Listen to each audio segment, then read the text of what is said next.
नमस्कार, मैं हूं आशीष चित्रांशी और आप देख रहे हैं the news launcher hot topic with Hemant Atri. ले आइए स्क्रीन पर हेमंत जी को फटाफट। स्वागत है हेमंत भाई आपका।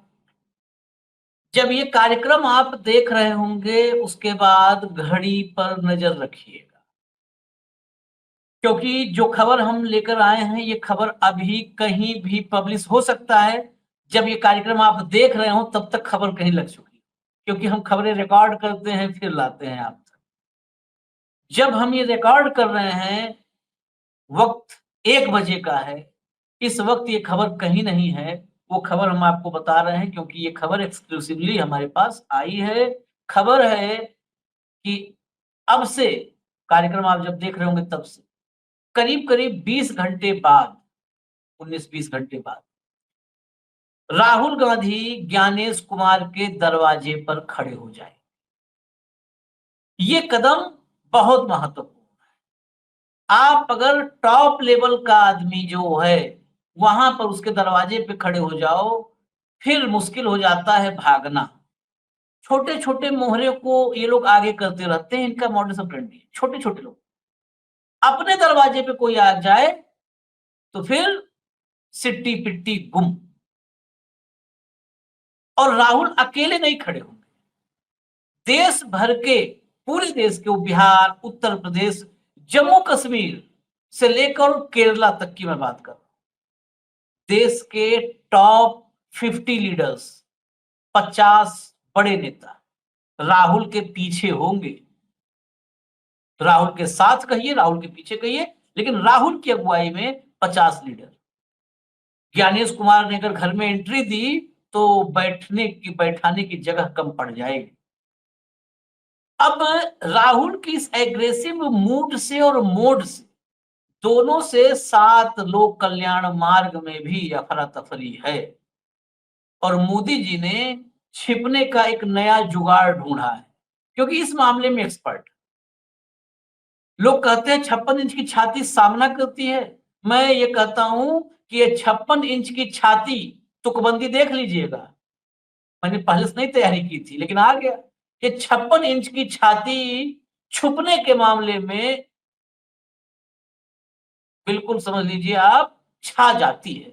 छुपने के मामले में 56 इंच छा जाएगा। फिर छुपने का नया जुगाड़ ढूंढ लिया है। सीधा चलता हूं मैं हेमंत जी के पास, लेकिन उससे पहले जरा राहुल का एक ट्वीट देख लीजिए और एक वीडियो देख लीजिए। लाइए स्क्रीन पर। वोट चोरी एक व्यक्ति एक वोट के बुनियादी लोकतांत्रिक सिद्धांत पर हमला है। स्वतंत्र और निष्पक्ष चुनाव के लिए साफ सुथरी मतदाता सूची अनिवार्य है। चुनाव आयोग से हमारी मांग है कि पारदर्शिता दिखाए और डिजिटल मतदाता सूची सार्वजनिक करे, ताकि जनता और राजनीतिक दल उसका खुद ऑडिट कर सके।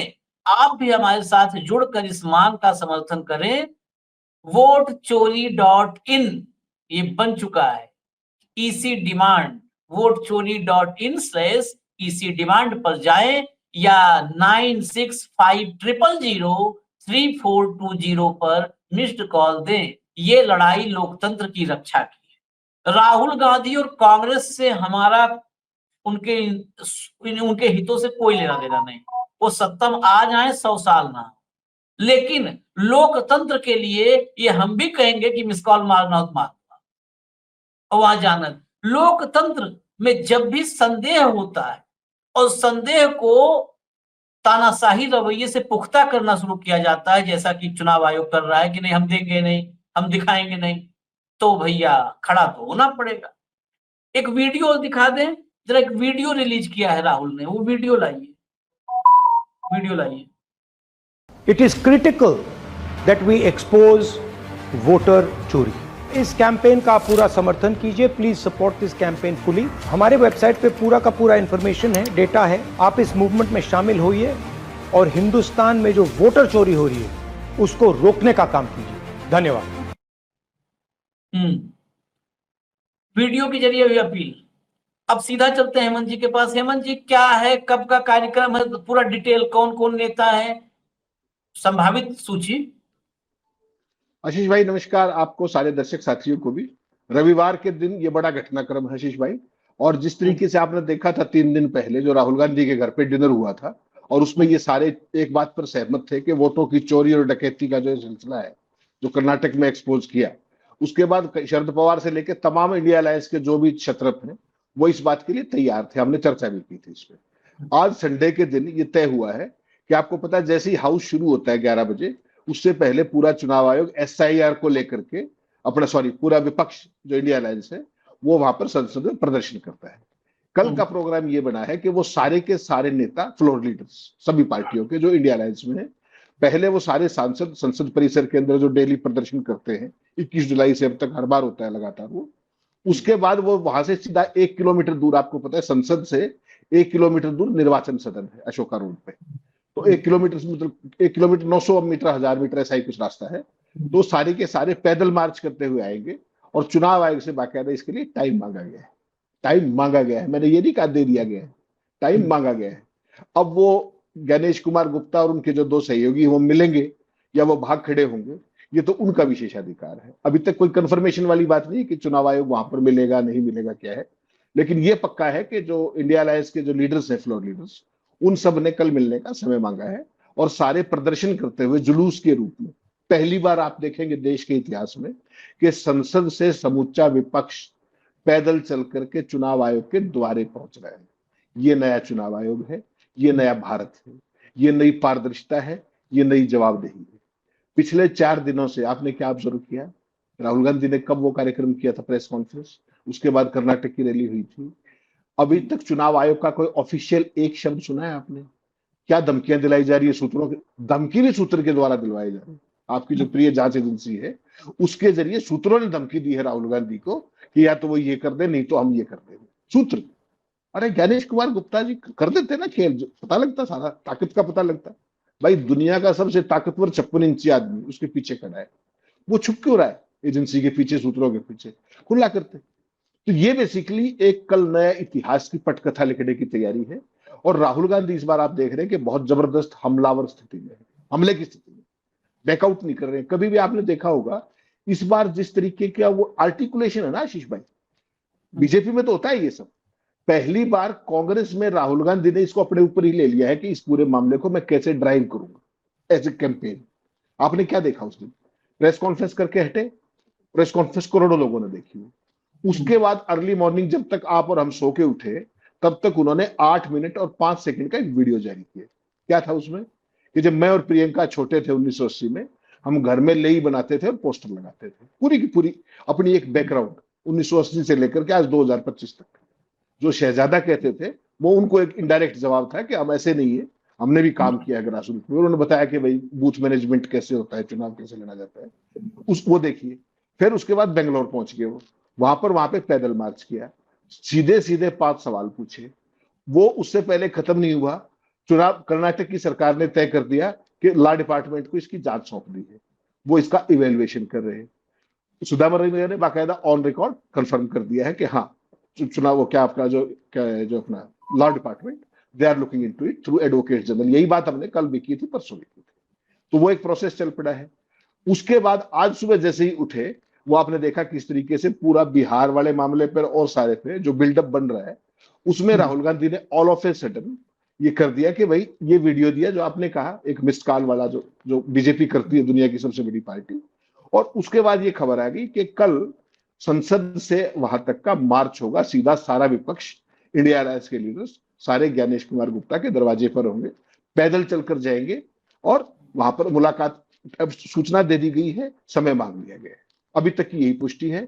मुझे तो बहुत गंभीर से कि गणेश कुमार गुप्ता जी ने तो नया चुनाव आयोग बनाया है, जिस तरीके से कांग्रेस के नेताओं को पहले भी बाहर बिठाया था। अब कल ये देखना बड़ा इंटरेस्टिंग होगा कि वो उनको सबको अंदर आने देंगे, कितनों को आने देंगे, क्या होगा, वो सारी चीजें तो कल ही पता लगेगी जब 11 बजे वो लोग सारे पहुंचेंगे वहां पर। लेकिन ये इंटरेस्टिंग टर्न ऑफ इवेंट्स है और ये इस देश का मुझे लगता है जो डेमोक्रेसी के साथ जो 11 साल से चल रहा है उसका मुझे ये व्यक्तिगत तौर पर लग रहा है कि टर्निंग पॉइंट है। पूरी सरकार जिस तरीके से बैकफुट पे है, चुनाव आयोग कंप्लीटली ऑफ गार्ड है। लेकिन एक बात आपको माननी पड़ेगी आशीष भाई, शर्मनिरपेक्षता को सलाम करना पड़ेगा। इतना शर्मनिरपेक्ष तंत्र मैंने नहीं देखा आज तक जीवन में। सारे पूर्व चुनाव आयुक्तों से मैंने आज सुबह बात की, मैंने कहा साहब ये जो बिहार में कर रही है कैसे कर सकते हैं? उन्होंने कहा जी सारी सीमाएं लांघ दी इन्होंने, जो 65 लाख हटाए उनके नाम देने से मना कर दिया, एडीआर को भी बाकायदा अपने जवाब दावे में सुप्रीम कोर्ट हाँ। में कि हम लीगली बाउंड नहीं है। और आशीष भाई उसके बावजूद भी बाज नहीं आ रहे। 2,92,000 लोगों के एड्रेस पता है क्या आपको? House number 0। अभी उस पर भी आएंगे, वो भी उस पे आएंगे हम। लेकिन अभी जो मसला ये मार्च वाला है कि जाएंगे, ज्ञानेश कुमार तो बहुत दिन से बेचैन थे, राहुल गांधी आते नहीं है। क्योंकि जब जब अभी तक बात हुई तो कहते थे ना, एक चुनाव आयोग से आता था कि राहुल गांधी को हमने कई बार बुलाया, कभी नहीं आए, मिलने ही नहीं आए, राहुल गांधी कभी नहीं आए। अब आ रहे हैं, तब तो आज तैयारी करो, कुछ भगोना कढ़ाई कुछ चढ़ाओ, कढ़ा वगैरह कुछ बनवाओ। बहुत दिन से बेताब थे भाई राहुल गांधी से मिलने के लिए, ज्ञानेश कुमार बहुत दिन से बेताब थे। लेकिन इस बेताबी में अंजाम ये होगा नहीं पता था। दो बातें हैं कि सुप्रीम कोर्ट के हलफनामे के बाद मेरा तो एक ही कहना है जो मिड डे मुद्दा में कहा था, कि अगर इस हलफनामे पर सुप्रीम कोर्ट चुनाव आयोग को राहत देती है तो उस आदेश में जरूर ये लिख देना चाहिए कि आज के बाद चुनाव आयोग सुप्रीम कोर्ट के न्यायिक क्षेत्र से बाहर। ये लिख देना चाहिए साफ साफ, फिर ढकोसला बंद हो जाए कि आज एडीआर आए, कल रोज रोज प्रशांत भूषण जा रहे हैं तो सिंघवी जा रहे हैं, कपिल सिब्बल जा रहे हैं ना, ये ढकोसला सीधा लिख दो ना कि हमारे न्यायिक क्षेत्र से बाहर है। भाई ये जो करें इनको हम नहीं रोक सकते, इनको रोकने के लिए आप 7 लोग कल्याण मार्ग जाइए, वहां पे हो सकता है आपका कल्याण हो जाए, वहां से नहीं कल्याण होगा तो आप देश जहां जाना है जाए। एक मैं खबर दिखाता हूं कि जब ये लगातार राहुल गांधी का एग्रेशन सामने आ रहा है तो देश में क्या चल रहा है, इस देश की गोदी मीडिया में क्या चल रहा है, पॉमेरियंस क्या भौंक रहे हैं, बात कर, वो दिखाना जरूरी है।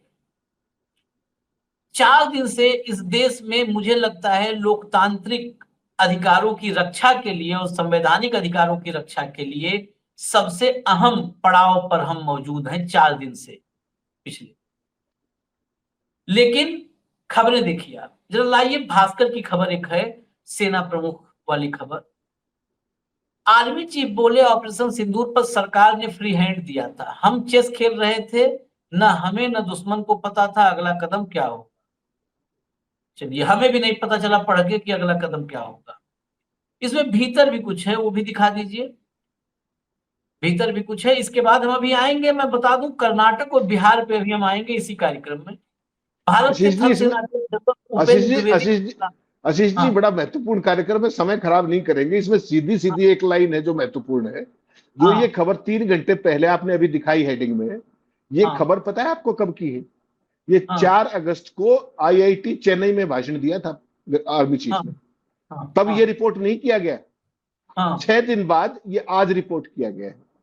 इस इसको खबर को नीचे हटाइए। चलाएंगे, नहीं नीचे दिखाइए, इस, नीचे नहीं चलाइए हाँ, इसको थोड़ा सा, मैं आपको वो चलो, लाइन दिखाना चाह रहा हूँ। खबर को चलो, रन चलो। कीजिए, मुझे वो एक वाक्य दिखाना था आपको, इसलिए मैंने ये दिया आपको। इसमें हाँ, स्पेसिफिक थोड़ा तेज करिएगा, थोड़ा टाइम का समय की कमी है क्योंकि डिटेल्स हाँ, बहुत ज्यादा है इस मामले में। आगे थोड़ा स्पीड बढ़ा दीजिए। तो इसमें आशीष भाई क्या है ये देखिए, ये आगे आगे आगे और रोक रोक दो, रोक रोक दो। दीजिए। इसका मतलब है कि हम पारंपरिक ऑपरेशन नहीं कर रहे हैं। 4 अगस्त को आईआईटी मद्रास में अग्नि शोध इंडियन आर्मी हाँ, रिसर्च सेल के उद्घाटन के दौरान उन्होंने यह बात कही थी। आज हाँ, कितनी तारीख है आशीष भाई? हाँ, 10। हाँ, 4 तारीख का भाषण, आज रिपोर्ट हो रहा है। हाँ, बस इतना कहना था मुझे। ये है वो आर्ड जिसकी आप 56 इंची की बात करते हो ना, कि उसको फ्री हैंड दिया गया था। भाई अगर ये बात थी तो 4 तारीख को अखबारों में छप जाती। इसका अरे, मतलब खबरों पे किस तरीके की फिल्ट्रेशन है, filtration I am talking of, कि कब आएगी। 4 तारीख को बोलो आर्मी चीफ का भाषण, 10 को रिपोर्ट हो रहा है। 10 मई को ऑपरेशन खत्म हुआ सिंदूर, 10 मई को। उसके बाद संसद के अंदर, दोनों सदनों के अंदर ऑपरेशन सिंदूर पर व्यापक चर्चा होगी, व्यापक चर्चा। सवाल का जवाब नहीं मिलना था, नहीं मिला, कोई खास बात नहीं। उसके बाद संसद से बड़ा तो कुछ भी नहीं। कल एयरफोर्स चीफ कल बोलते हैं, कितने दिन के बाद? 89 डेज के बाद। उनकी टिप्पणी पर हमें कोई रिजर्वेशन नहीं है, अच्छी बात है। जो वो कह रहे हैं उनकी सारी बात सच मान ली, सारी 100%। आर्मी की उसको उस बहादुरी को भी सलाम, सैल्यूट। सवाल ये है कि ये बातें अगर थी तो संसद के अंदर क्यों नहीं बताई, क्यों नहीं बताई? हाँ, हाँ, पाकिस्तान के जहाज गिराए थे, आप तो विजय पर्व मनाने आए थे ना भाई। 21 हाँ, जुलाई की प्रधानमंत्री की ओपनिंग रिमार्क्स क्या थे संसद के बाहर परिसर में? हाँ, कि विजय पर्व का अवसर। तो विजय पर्व पे तो इसकी जो सारा सेशन था, मोदी जी को इसकी घोषणा करनी चाहिए थी या नहीं करनी चाहिए, और इसकी घोषणा तो 11 मई को ही कर देनी चाहिए थी। क्यों 11 मई को नहीं की तो 21 जुलाई को कर देनी चाहिए थी। कल एयरफोर्स चीफ क्यों आए और हमें खुले हाथ दिए गए थे, कल क्यों बताया उन्होंने, और आज आर्मी चीफ का 4 मार्च का भाषण क्यों चल रहा है? ये है वो आड़ जिसकी आप बात कर रहे हो ना, कि 56 इंची छुपने की जगह ढूंढ रहे हैं, और उसके लिए सबसे सुरक्षित जगह कौन सी होती है? सेना। सेना के पीछे छुप रहे हैं। कल आर्मी चीफ एयरफोर्स चीफ को उतारा था, आज आर्मी चीफ की खबर ले हैं। इस देश की अकल पे पत्थर पड़ गया आशीष भाई, 4 अगस्त की खबर आज चला रहे। सोचिए किस स्तर पे आपका मीडिया चला गया भाई। आर्मी चीफ का भाषण तो सार्वजनिक था, 7 दिन बाद रिपोर्ट हो रहा है। एयरफोर्स चीफ ऑपरेशन के 89 दिन के बाद, और पार्लियामेंट में पूरी बहस हो चुकी है, उस पर नहीं बता रहे। इतनी बड़ी खबर, पाकिस्तान के 6 जहाज गिराए, अवार्ड्स गिराया, सब कुछ किया, उसको बताने के लिए 89 दिन के शुभ मुहूर्त ढूंढ रहे थे आप। संसद में क्यों नहीं बताया? विजय पर्व के दौरान क्यों नहीं मत बताया मोदी जी ने? क्या है ये? इसमें और भी तथ्य हैं, 2-3 बातें इसमें। और एक तो 4 अगस्त की खबर 10 अगस्त, आज सुबह 10 अगस्त की सुबह से खबर शुरू हुई है, चलनी शुरू हुई। ये एक बात प्रमाणित होता है इससे कि जितने न्यूज चैनल हैं ये पामेलियन हैं, इन्हें किसी को भी ये नहीं पता है कि उन्हें क्या चलाना है। सब वहां से सब कुछ इनको बाहर से बताया जाता है कि ये चलाना है, ये आज चलाना है। दूसरी बात, ये पीछे से जब तक हुक्म ना हो, ये आर्मी चीफ को भी नहीं चलाते। आर्मी चीफ को भी नहीं चलाते हैं। 2 बात, या तो इतने अकर्मण्य हो गए हैं कि यार बाहर से आएगा तो क्यों हम देखें कहां खबर है, जब बाहर से आएगा। या तो एकदम सो चुके हैं कि जब आएगा वहीं से आना है तो हम क्यों ध्यान दें। तो या तो इनको पता ही नहीं चलता कि अच्छा आर्मी चीफ ने आज कहीं कार्यक्रम में कुछ बोला है, या तो पता ही नहीं चलता, या तो पता चलता है तो उनको बताया जाता है कि नहीं आज इसकी कोई प्रासंगिकता नहीं है, इसका उपयोग आज नहीं है, आज समय ये आने पे worthless समय आने पे है। करेंगे, हाँ, समय आने पे करेंगे। समय आने पे, क्योंकि अभी आशीष भाई, पता है। आपको एक बात याद है, जब हम संपादक बने नए नए, तो हम तो हम्म, रिपोर्टर थे, हमें संपादकीय का पता नहीं था। हम्म, तो बहुत सारी ऐसी रिलीजेस आती थी, जैसे 15 अगस्त पे, 26 जनवरी पे जो शौर्य पुरस्कार आते हैं, तमाम आते हैं, सिविलियन ऑनर्स आते हैं, उसमें एक ऊपर लिखा होता था embargo, not to be release before 6 और 7 और 8। तो मैं उस पर हैरान हुआ करता कि यार जब तुमने लिस्ट मीडिया को जारी कर दी है तो इसको एम्बार्गो क्यों कर रहे हो? लेकिन चूंकि वो क्या सेना के अवार्ड्स का मामला होता था, तमाम चीजों का, तो उसको रेस्पेक्ट हमें करना ही चाहिए। अब उस एम्बार्गो को रूटीन की खबरों पे संपादकों को लागू कर दिया, जो हम परसों बात कर रहे थे ना, कि रन डाउन आशीष चित्रांशी क्या करेंगे, ये साउथ ब्लॉक से आएगा, किस डेट को, आपको वीडियो भेज दी, आपको खबर का कंटेंट भेज दिया, और रिलीज का समय भी देंगे वही। 4 मार्च का भाषण 4 अगस्त का भाषण 10 अगस्त को रिपोर्ट हो रहा है। इससे शर्मनाक अगर कोई बात हो सकती हो, और वो टाइमिंग, वो परिस्थितियां, that is very very important. जो कल एयरफोर्स चीफ ने कहा, वास्तव में उसने भारतीय सेनाओं का जो पूरे का पूरा जो था कि कहीं भारतीय सेनाओं को भी वही चुनाव आयोग की दिशा में तो नहीं ले जा रही है सरकार।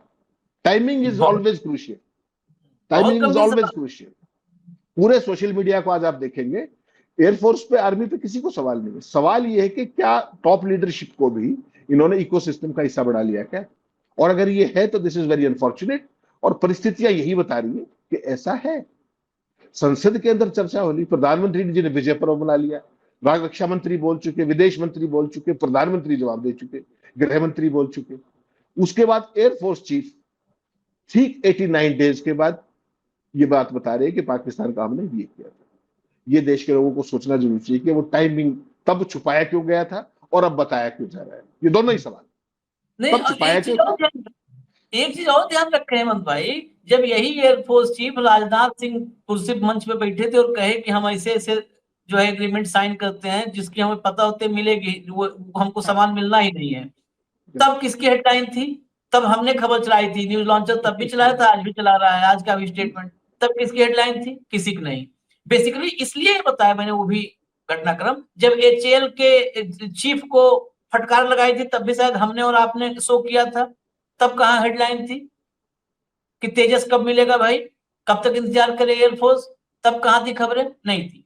दरअसल परसों अमित शाह ने बिहार में एक बात कही थी, उसको नोट करिएगा हेमंत जी, आप नोट करिएगा। परसों उन्होंने माता सीता के मंदिर का शिलान्यास किया है बिहार में। तो वहां शिलान्यास में उन्होंने एक बात कही थी भाषण में अपने कि मैं बनिया का बेटा हूं। तो आगे ये समझ लीजिए कि खबरें भी बेचता हूं। 4 तारीख वाली खबर 4 को क्यों नहीं चली? क्योंकि 4 को उसको बेच करके कोई फायदा नहीं। 4 को मार्केट डाउन था, मंदी थी 4 को, तो 4 को नहीं। जब तेजी आई कि आज क्या है जरूरत, आज है वोट चोरी, SIR, चारों तरफ से घिरे हुए हैं, ले आओ लाओ, आज उसकी जरूरत पड़ गई। बेसिकली इन्होंने राहुल से, वोट चोरी से, टैरिफ से, बेइज्जती से, सबसे बचने के लिए मोदी जी ने सेना को S-400 के रूप में इस्तेमाल करना शुरू कर दिया। राहुल के स्ट्राइक से बचना है, सर्जिकल स्ट्राइक से, तो सेना को ढाल बनाओ, ऑपरेशन सिंदूर को ढाल बनाओ। खैर, खबरें बड़ी हैं, इसलिए आज कार्यक्रम के भीतर कार्यक्रम आप देखिए। अब नए कार्यक्रम की तरफ बढ़ते हैं। जरा पहली खबर, सीधे सीधे हम खबर इंट्रोड्यूस करेंगे, कोई भूमिका नहीं। पहली खबर दिखाइए। Law department will conduct an inquiry into vote fraud, says Karnataka CM। अब हटा दीजिए, ये खबर भी देश के सामने सबसे पहले हेमंत जी और हमने न्यूज लॉन्चर पर रखी थी, सबसे पहले देश में। ये गर्व से कह सकते कि राहुल गांधी ने हिदायत दी है कि इन्वेस्टिगेट किया जाए।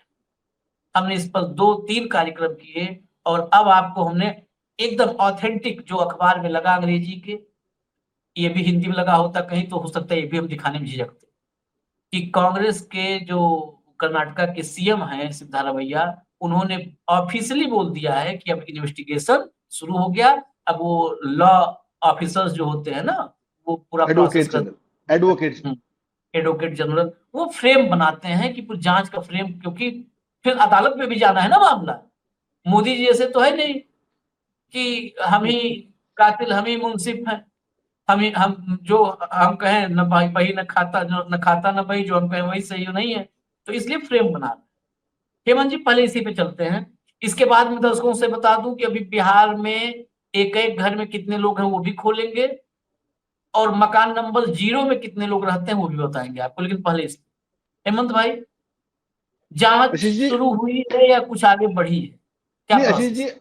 आशीष जी, इसका सिंपल एक तरीका होता है। देखिए, जो आपने बिल्कुल ठीक कहा, कोई अनपढ़ और कुपढ़ होगा तो सीधा FIR दर्ज करा देगा, 0 FIR, कि इसकी जांच शुरू कर दीजिए। लेकिन चूंकि पता है कि इस मामले की क्या घटनाक्रम होने वाला है और किस तरह के लोग इन्वॉल्व होने वाले हैं इसमें, तो बहुत फूक फूक कर, जैसे हमने कहा था, कदम रखने की जरूरत है। वही ये हुआ कि कल शाम को कर्नाटका के CM सिद्धारमैया ने एयरपोर्ट पे बाइट दिया कि हमने एडवोकेट जनरल को बता दिया है कि वो इस मामले की इमीडिएट इन्वेस्टिगेशन शुरू करें और उसके बेसिस पे फर्दर कार्रवाई करें। तो ये है क्या बेसिकली, कि अगर आप ब्लाइंडली पुलिस को कह देंगे FIR दर्ज करो किसी भी कंप्लेंट पे, वो मजा नहीं आएगा, क्योंकि लीगल स्क्रूटनी में भी केस जाना है, कोर्ट में भी खड़े होना है। तो बेसिकली क्या है, राहुल गांधी ने 5 प्रमुख वो बता दिए कि ये घपले हुए हैं महादेवपुरा में। तो उन 5 की स्टडी, सारा डॉक्यूमेंटेशन है उनके पास ऑलरेडी, सारे कागज पब्लिक डोमेन में। तो AG उसको फिलहाल के लिए एग्जामिन कर रहे हैं। उसकी जांच SIT बन के करेगी, कर्नाटका पुलिस करेगी। कौन करेगा, क्या करेगा, वो एडवोकेट जनरल सजेस्ट करेगा। And that can be as early as, जैसा मैंने कल कहा था आपको, अगले 48 घंटे के अंदर इस पर फैसला हो जाएगा। तो वो काम AG ने शुरू करे, क्योंकि आपको पता है ना, लीगल ओपिनियन फाइल पे होना जरूरी है। लीगल ओपिनियन आते ही इस पर पर्चा दर्ज या जो भी स्थिति होगी, और जांच कौन करेगा ये भी तय हो जाएगा। उसके बाद चीजें आगे बढ़ेंगी। फिर उसमें क्या है कि आप किसी भी कोर्ट में जाएंगे तो ये नहीं लगेगा कि आपको किसी ने कहा और आपने FIR दर्ज कर दी। वो जो कागजी खाना पूर्ति है उसको पूरी करने की कवायद ऑलरेडी शुरू होगी। ये जो मैंने आपको दी है, दिखा दीजिए दर्शकों को, ये हिंदू की खबर है, और हिंदू में बाकायदा ऑफिशियली चीफ मिनिस्टर ने कह दिया कि हमने एडवोकेट जनरल को बता दिया है, और वो इस पर, हाँ, वो इस पर एडवोकेट जनरल को बता दिया है कि वो इस पर कार्रवाई शुरू करे। तो वो कर रहे हैं। अब इसका अगला स्टेप क्या होगा, SIT करेगी, पुलिस करेगी, कोई और पुलिस का डिपार्टमेंट, CID को भी दे सकते हो आप। That all depends upon them. सबूत सारे उनके पास है, कागज उनके पास है, दस्तावेज उनके पास है। तो ये एक ओपन एंड शट केस बनाने की तैयारी कर ली गई है। और आपको पता है, राहुल गांधी इसको रेगुलरली खुद पर्सनल फॉलो अप कर रहे हैं हर चीज का। इस मामले में किसी के ऊपर नहीं छोड़ रहे, कोई KC वेणुगोपाल या कोई नहीं। वो है प्रभारी हैं और सीधे मुख्यमंत्री। 3 लोग इसमें चेन ऑफ कमांड के अंदर हैं, डायरेक्टली वहीं से फीडबैक आ रहा है, वहीं से सारी चीजें आ रही। ये अब जो मामला है आशीष भाई, आपने कभी भी राहुल को इतना मीडिया के मामले में, खबर की रनिंग के मामले में, बिल्डअप के मामले में इतना एग्रेसिव कभी नहीं देखा होगा आपने, जो इस बार वो दिख रहे हैं। क्योंकि इस मामले में उनकी बहुत ज्यादा इन्वेस्टमेंट, मनी की इन्वेस्टमेंट है, लेबर की इन्वेस्टमेंट है, मैन पावर की इन्वेस्टमेंट है। और आप देखिए कितना बड़ा मामला है आज के देश में, जो डॉगी मीडिया है वो चोरी पकड़ने की बजाय चोरी पकड़ने वाले के ऊपर भौंक रहा है। तो ऐसे तंत्र के अंदर खड़े हो पाना राहुल गांधी के लिए, खड़े हो पाना और खड़े रह पाना, वो एक बहुत बड़ी चीज है। इतनी ताकतवर सत्ता, ऐसा मीडिया जो कंप्लीट प्लायबल, ऐसा चुनाव आयोग जो सूत्रों के जरिए धमकी देता हो मेरिट की बजाय। अभी तक याद रखिएगा 4 दिन हो गए, पैरावाइज रिप्लाई नहीं दिया चुनाव आयोग ने, याद रखिएगा इस बात का, एक शब्द नहीं कहा, एक शब्द नहीं कहा। तो ये अपने आप में, और राहुल गांधी को यहीं पर अपॉर्चुनिटी दिख रही है कि अब मौका है इनको यहां पकड़ लो। और रही सही कसर बिहार ने पूरी कर दी। बिहार में जो कारनामे चुनाव आयोग बाज नहीं आ रहा है, अब भी कर रहा है, उससे और ज्यादा चुनाव आयोग बैकफुट पर आएगा। और मोदी सरकार तो आप देख ही रहे हो, कभी एयरफोर्स चीफ के पीछे, कभी आर्मी चीफ के पीछे। तो ये जो है अब ये लंबा जाने वाला है, ये मान के चलिएगा। और सरकार बहुत बुरे तरीके से गिर गई है, विद इन और आउटसाइड बोथ। मोदी जी ने एक बार भाषण में जर्सी गाय और हाइब्रिड बछड़े की चर्चा की थी, तो उनसे मैंने प्रेरणा ली, हमारे देश के महानायक हैं। तो उसी पर अभी जो कहा हेमंत जी ने कि पामेरियन अब चोरी करने वाले पर जो है नहीं भौंक रहा है, जो चोरी रोक रहा है उस पर भौंक रहा है। तो ये दरअसल हाइब्रिड पामेरियन है, ये चोर पर नहीं भौंकता है, ये चोरी रोकने के लिए जो खड़ा होता है उस पर भौंकता है। ये हाइब्रिड पामेरियन है। नेक्स्ट बिहार पर चलते हैं, जरा बिहार की खबरें हैं, एक एक दोनों खबर दिखा दीजिए, एक एक करके दिखा दीजिए, एक एक पर चर्चा कर लेंगे, फटाफट ले आइए। हाँ, ये देखिए भास्कर की खबर है, मुजफ्फरपुर में एक ही पते पर 269, तो जमुई में 247 वोटर रहते हैं। जो हमारी टीम ने पड़ताल किया था, न्यूज लॉन्चर पर आप देख चुके होंगे, एक मकान में 125। अब ये पीछे चल गया क्योंकि इन लोगों की टीम बहुत बड़ी है, हमारी तो छोटी सी टीम है, तो उसमें हम लोग खोज खबर करते हैं। तो कल ही हमने दिखाई थी खबर, कल ही 125 एक मकान में। आज देखिए भास्कर ने और आगे बढ़ाया तो एक ही मकान में 250 तक पहुंच गया मामला, 350 तक। अब ये देखिए खबर दूसरी एक्सक्लूसिव खबर, Bihar SIR rolls reveal, 2,92,048 voters with house number 0। मतलब बिहार में हाउस नंबर 0 में रहने वाले मतदाताओं की संख्या 2,92,048, 2,92,048, करीब करीब 3 लाख लोग हाउस नंबर 0 में रहते। तो इसी खाली मकान को 0 स्टेट, इस यहाँ का एक राज्यपाल हो 0 गवर्नर, और एक CM हो 0 CM, और ऐसे ही 0 कैबिनेट। इसको तो बना ही देना चाहिए, अलग इसको घोषित कर देना चाहिए एक संविधान संशोधन करके। अब दोनों खबरों का जरा डिटेल, हेमंत भाई डिटेल खोलिए जरा दोनों। आशीष भाई, कल शाम का अगर आपको कार्यक्रम याद हो, मैंने आपको एक एक चीज ये बताई थी कि ये जो पैटर्न है ना आशीष भाई, वोट चोरी का और ये फर्जी मतदाता सूचियों का, इसको आप कभी भी महादेवपुरा तक सीमित मत कीजिएगा। कल हमने जिक्र किया था, क्योंकि कल बंगाल में क्या नाम है, ममता बनर्जी ने जिस तरीके से चोरी और डकैती पकड़ी थी, वो मॉडल बिल्कुल आप महादेवपुरा में साफ मिला आपको। अब महादेवपुरा वाला मॉडल यहां देख लीजिए। और मेरा आपको चैलेंज है कि देश की किसी भी स्टेट के अंदर चल पड़िए आप, ये सेम मॉडल है। एक घर के अंदर कितने लोग, ये सारे के सारे 0 एड्रेस। आपने केवल एक चीज दिखाई कि खबर जो कि भाई 2,92,048 मतदाताओं के मकान, संख्या 0 है। अब दर्शकों के लिए और ज्यादा खोल देते हैं इसको कि इसका ब्रेकअप क्या है, और हैरान रह जाएंगे आप। ये नहीं कि एक किसी उसमें कंस्टिट्यूंसी में गलती हो गई, अक्रॉस बिहार है ये। अभी तो इनिशियल फाइंडिंग है जो मैंने आपको दी है, फाइनल फाइंडिंग में तो ये 0 हो सकता है, 10 लाख तक चली जाए। जो अब तक की बात है मैं केवल उसकी बात कर रहा हूं। नोट ध्यान से कीजिएगा, औरंगाबाद जिले के ओबरा विधानसभा निर्वाचन क्षेत्र की मतदाता सूची में 0 एड्रेस वालों की संख्या सबसे अधिक 6637 है, 6637। इसके बाद फुलवारी 5905, मनेर 4602, फोर्ब्सगंज 4155, दानापुर 4063, गोपालगंज 3957, पटना साहिब 3806, हाजीपुर 3802, दरभंगा 3634 और गया टाउन 3561। ये कौन है? House number 0। ये सारे हाउस नंबर 0 और ये 2,92,000 अभी तक आए हैं 48। और जब पूरी स्टेट का सामने आ जाएगा तो हो सकता है आपको हैरानी हो 10 लाख तक हाउस नंबर 0 पहुंचे। ये बंगाल में देखा था आपने, उसके बाद यहां देख लिया, उसके बाद आपने हरियाणा में, किसी स्टेट में चले जाइएगा, मध्य प्रदेश में आप कल भी दिखाया आपने कि एक घर में कितने वोटर मिले थे। आज हरियाणा की भी आने वाली है कि वहां कितने घर मिले। एक के घर में 40-40 तो बहुत ही नॉर्मल चीज है। तो जो मैं कल आपको जो बात कह रहा था आशीष भाई कि ये जो वोट चोरी का पैटर्न है ना, ये आइसोलेशन में किसी एक स्टेट या कंस्टिट्यूंसी का नहीं है, दिस इज पैन इंडिया। और इसीलिए चुनाव आयोग ने आज क्या खेल किया है, चुनाव आयोग ने पहली बात तो एडीआर को 65 लाख जो वोट हटे हैं एसआईआर में, उनकी डिटेल देने से मना कर दिया। सबसे पहला काम तो ये किया।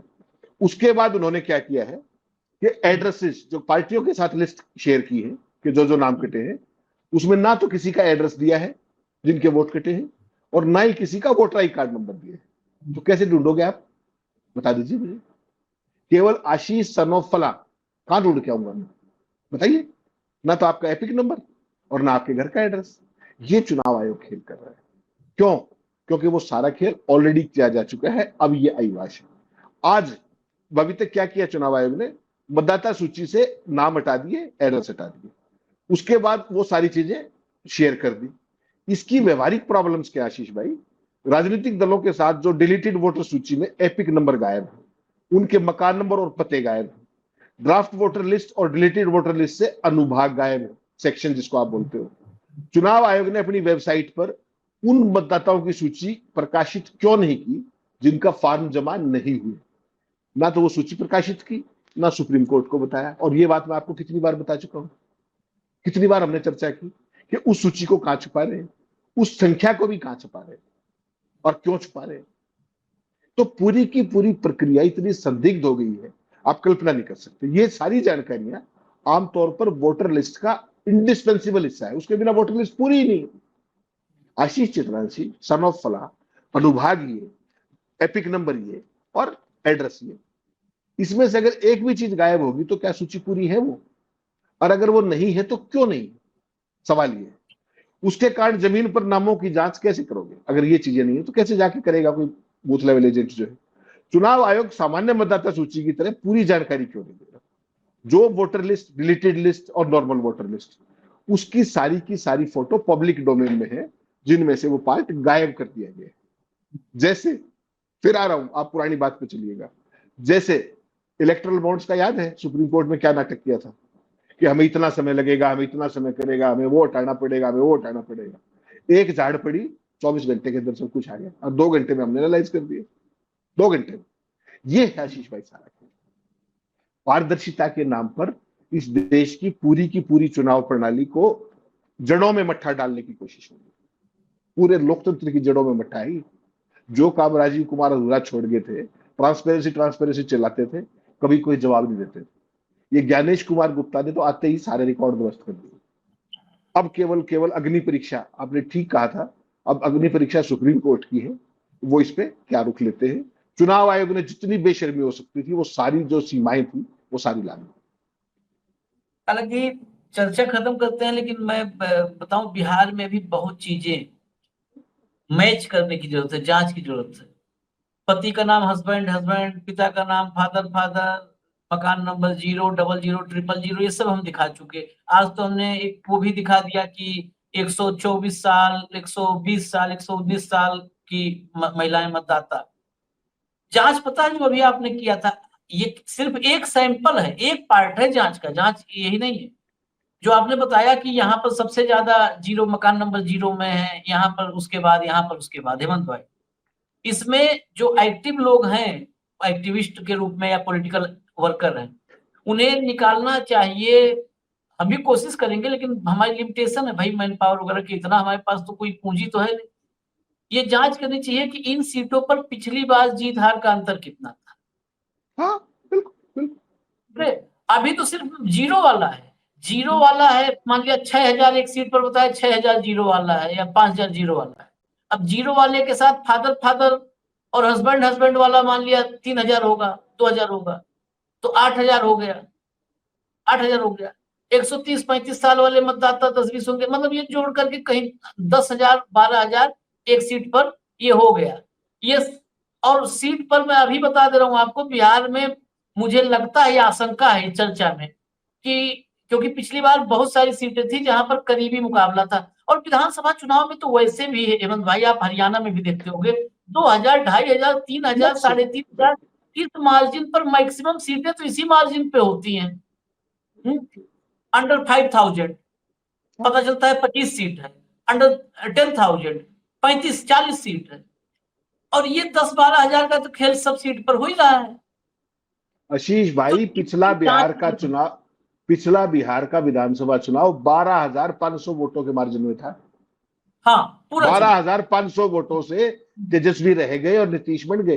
12,500, 9 करोड़ वोटर वाला जो स्टेट है उसकी बात कर रहा हूं। हरियाणा में 22,000 का मार्जिन, छोड़ दीजिए। आप 65 लाख वोट काटे फिर रहे, जिन्होंने फॉर्म नहीं भरे वो नहीं बता रहे, जिन्होंने डॉक्यूमेंट अपलोड नहीं किए वो नहीं बता रहे। आप कर क्या रहे? आप क्या शेयर कर रहे हैं? शेयर कर रहे हैं, हाइड कर रहे हैं? आज की तारीख में हालत यह है, जो जिस तरीके का रुख चुनाव आयोग बेशर्मी का करता जा रहा है कि मैं ईडीआर को नहीं बताऊंगा, मैं पार्टियों का एड्रेस नहीं बताऊंगा, एपिक नहीं बताऊंगा, ये बेसिकली ना तो इसमें कोई ट्रांसपेरेंसी है और ना कोई कायदे कानून है। ये जो अनक्लियर है ना, अस्पष्टता जो है, इससे तमाम तरह की अटकलें और संदेह पैदा हो रहे हैं पूरी चुनाव प्रक्रिया को लेकर के। मान के चलिए कुछ भी क्लियर नहीं है, किसी को भी क्लियर नहीं। एक अस्वस्थ प्रवृत्ति स्थापित की जा रही है, अनहेल्दी डेमोक्रेटिक ट्रेडिशन जिसको आप कहते हैं। इतिहास के पन्नों में जब आप दर्ज होगे तो ये अंधकार में दौर कहा जाएगा लोकतंत्र का, पहले राजीव कुमार का और अब ज्ञानेश गुप्ता का। बिना पारदर्शिता की मतदाता सूचियां चुनावों में जनता का विश्वास बढ़ाएंगे या घटाएंगे? और ये किसी गोपनीयता के बहाने क्या करना चाह रहे हैं आप? ये जितने भी नाम कटे हैं, आपने डिजिटल वोटर लिस्ट क्यों नहीं जारी की है? उसको भी एंटी स्कैन लगा दिया। इलेक्शन कमीशन की वेबसाइट पे जाइए, डिजिटल नहीं है, स्कैन्ड है। You can't do that. कर रहे, there is nobody to ask. कौन कर रहा है, कैसे कर रहा है, कौन करवा रहा है, और न्यायपालिका चुप क्यों है? ये सवालों के जवाब आज मत दीजिए, कभी तो देने पड़ेंगे, महंगा पड़ेगा। चलिए, देने तक देश लेने लायक जवाब रहे, ये भी हमको भी सोचना पड़ेगा। ऐसी स्थिति में न पहुंचा दे कि जवाब ही लेने लायक न रहे हम। बहुत दुनिया में बहुत सारे मुल्कों का वो हश्र हमने देखा है, इसलिए डर लगता है। इजाजत दीजिए हमें। धन्यवाद हेमंत भाई, बहुत बहुत धन्यवाद। कोई विशेष खबर कार्यक्रम होगा तो आप तक हम लेके आएंगे फटाफट। धन्यवाद।